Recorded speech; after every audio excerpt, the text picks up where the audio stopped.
இஸ்லாமிய மார்க்கம் எனக்கு சொல்லி தந்தது பிறப்பு முதல் இறப்பு வரைக்கும் இப்படி தான் நான் வாழணும்னு இஸ்லாமிய மார்க்கம் எனக்கு சொல்லி தந்திருக்கு.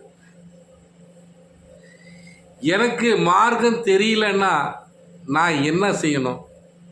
மார்க்கம் தெரிஞ்சவங்கள்ட்ட கேட்டு தெரிஞ்சுக்கணும், எந்த வயசில் வேணாலும்.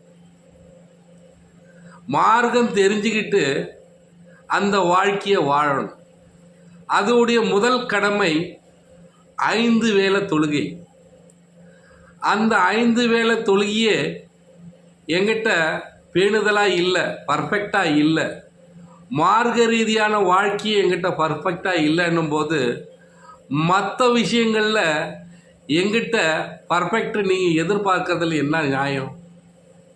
நீங்கள் சொல்கிறீங்க நான் சரியில்லை, நான் பொய் சொல்கிறேன், என் வாழ்க்கையில் நேர்மை இல்லை, எல்லாத்தையும் மூடி மறைக்கிறாரு, முடிஞ்ச பிறகுதான் சொல்கிறாரு, இப்படியெல்லாம் என்ன சொல்கிறீங்க?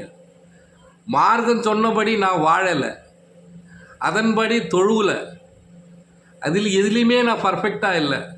அப்போ மற்ற விஷயத்தில் எங்கிட்ட நீங்கள் பர்ஃபெக்டாக எதிர்பார்க்கறது எந்த விதத்தில் நியாயம்? தொழுகை எங்கே வேணாலும் தொழுவலாம், அந்த வக்து வந்தால். மார்க்கம் தெரிஞ்சுட்டு தொழுவணும். பள்ளிவாசலில் தொழுவலாம், எங்கே வேணாலும் தொழுவலாம்.